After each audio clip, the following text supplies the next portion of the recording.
15 guys hit 30 home runs and more.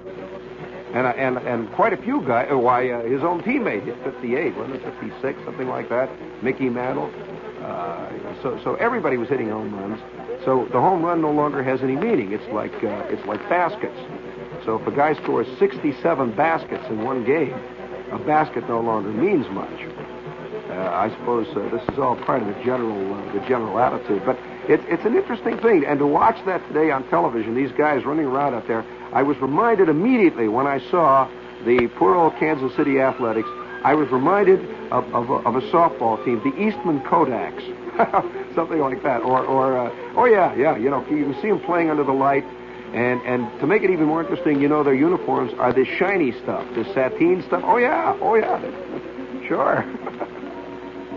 and it really is sad. And apparently when they came out of their dugout, they came charging out, you know, and everybody's wearing a little thing on the back that says Charlie's Blue Devils or whatever it is they had on the back. They came tearing out, and the whole Yankee team rose up to one man, you know, and they were blowing kisses at him as they went out. I had to cheer the Yankees for that, you know.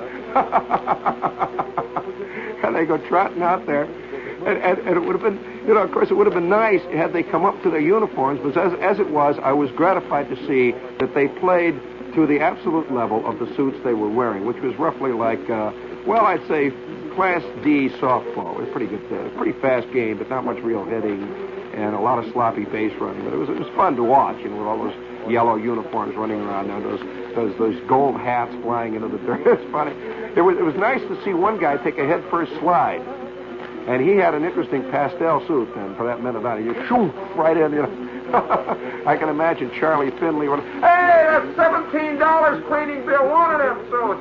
What do you think those gold things clean for?"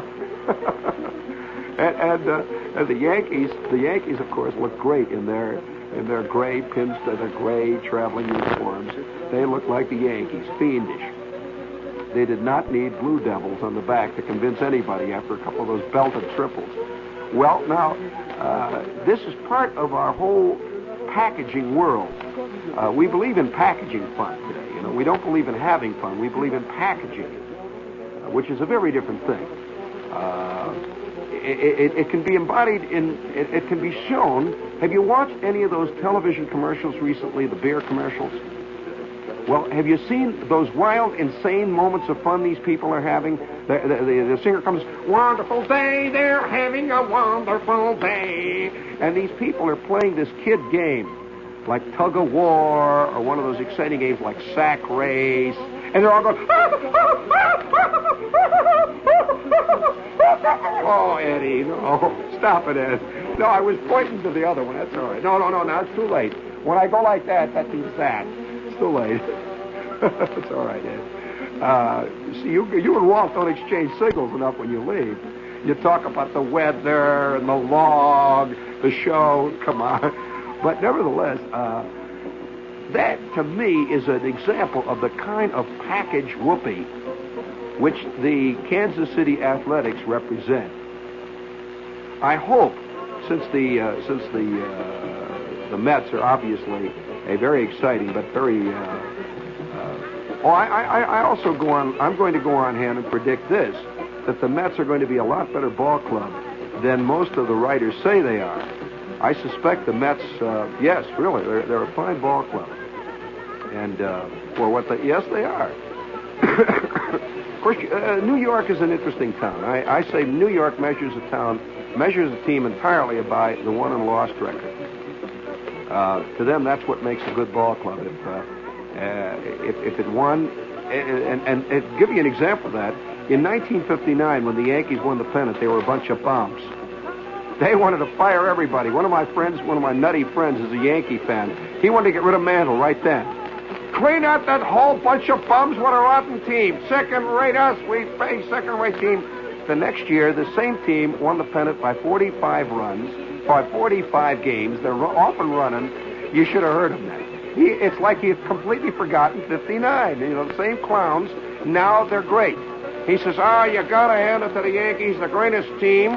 Absolutely the greatest team in the history of baseball. You can't deny it. Look at Mantle. Well, I says, Al, you were the guy that all last season wanted to trade Mickey Mantle off. The Mantle fans, you know, the Mantle people for years, one of the standard traditions out at Yankee Stadium was to boo Mickey Mantle. How many of you nutty people remember that? Few of you, I know you do, but I've got a memory. I used to go out. I went out with Shel Silverstein in 1959. My buddy Shel, we're real ball fans, see? And we go out there, and the Yankees are playing the White Sox. Well, it was one of those fluky years when the White Sox won the pennant. You know, they just did it. But the White Sox were out there playing the Yankees, and Mantle comes up. Well, this is what ensued. The Yankees are behind 2-1. It's now in the 8th inning.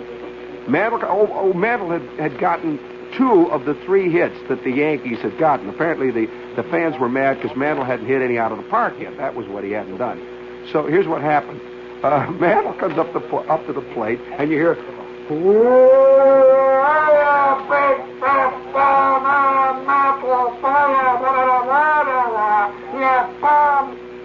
well, Silverstein looks at me, and I look at Silverstein. I said, what are they fooling about? And Silverstein says, I don't know.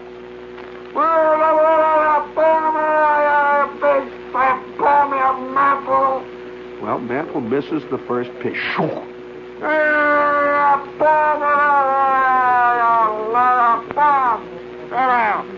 And the whole crowd is yelling at Mantle. Mantle is paying no attention.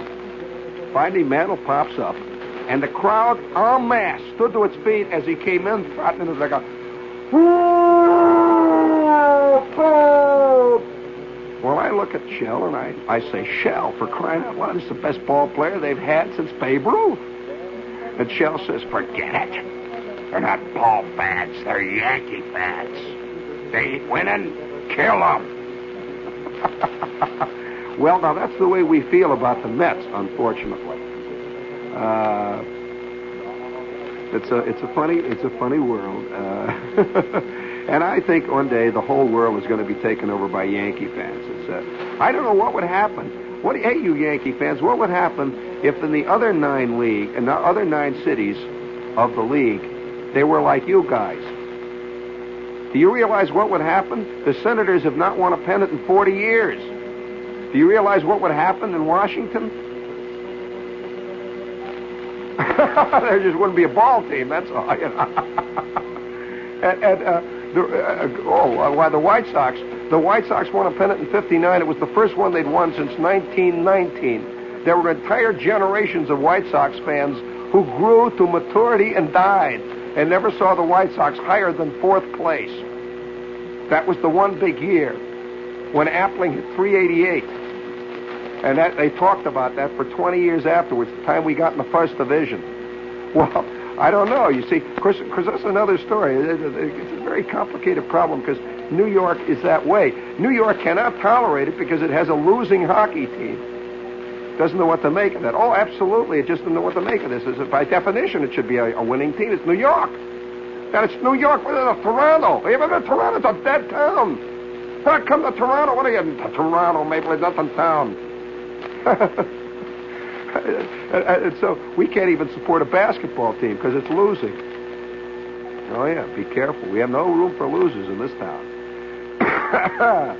So I would predict another thing. Within 5 years, the Mets will be a winning ball club or they will be in San Diego. New York will not tolerate it. Believe me. It will not make that scene. And they just better get on the stick. In fact, if they're not in the first division by next year, forget it. You're going to see acres of empty seats in that new Shea Stadium. You'll be able to open a bowling alley out there, and they won't even know you're doing it.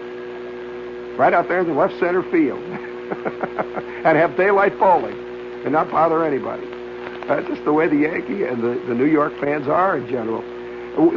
Everybody is moaning. Everybody is moaning and groaning, why did the Giants, why did the Dodgers leave New York? Oh, boy, why? I went out to see the Giants do you know that the Giants, the last year they were here, drew less, and they were a hot team, believe me. These guys were pennant contenders with Mays and all the rest of them. They drew less than the Mets drew last year? Really? I went out to the Polo Grounds one day to see Willie Mays and that whole crowd play, and it was sad. I got out there, and, I felt like I was intruding. I felt like they were having a private practice out there.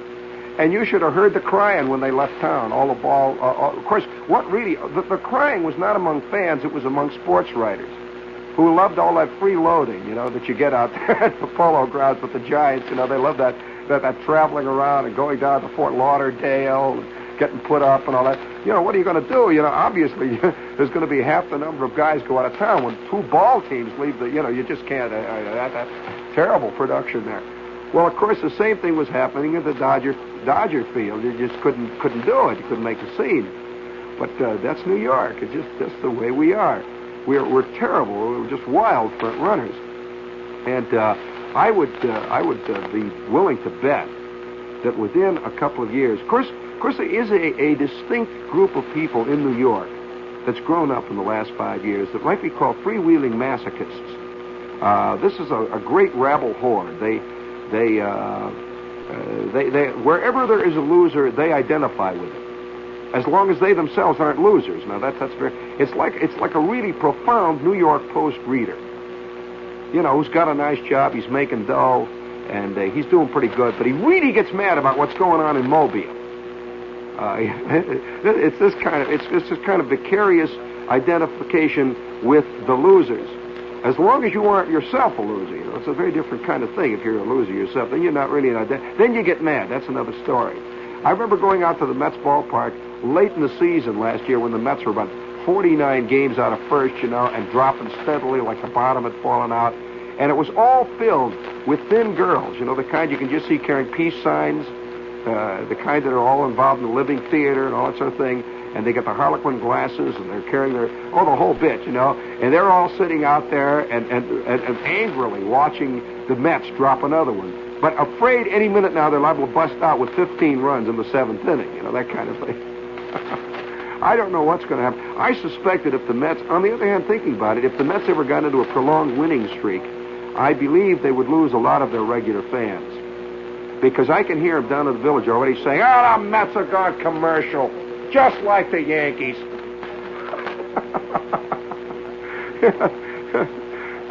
Excuse me for laughing at my own gag. But I can see it happening. I really can. All up and down the line. But I'm waiting for the day, though, when I think the next team that's going to go in for the fancy uniforms, let's see, I'll make a prediction, will probably be the Milwaukee Braves.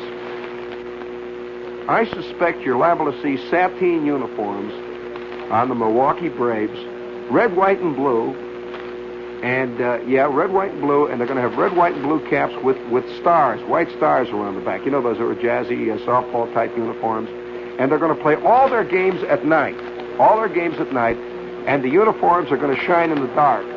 I'll never forget the one time the Cincinnati Reds tried it. Did you know that? Did you know the Cincinnati Reds got sateen, but they didn't change the colors, see? They had white jumpers, and they had red short-sleeved undershirts, you see, and they were done in sateen. They zipped all the way up. And one day, Ted Kluszewski, who weighed 240 pounds and was like a gigantic human bull, came sliding on his stomach into second base. The zipper worked from one end to the other. Kluszewski got up, and he was the nakedest ball player you've ever seen in your life. Well, of course, and it goes, 3 days later, they were back in their same old wool flannel suits, and the Reds went on to win the pennant.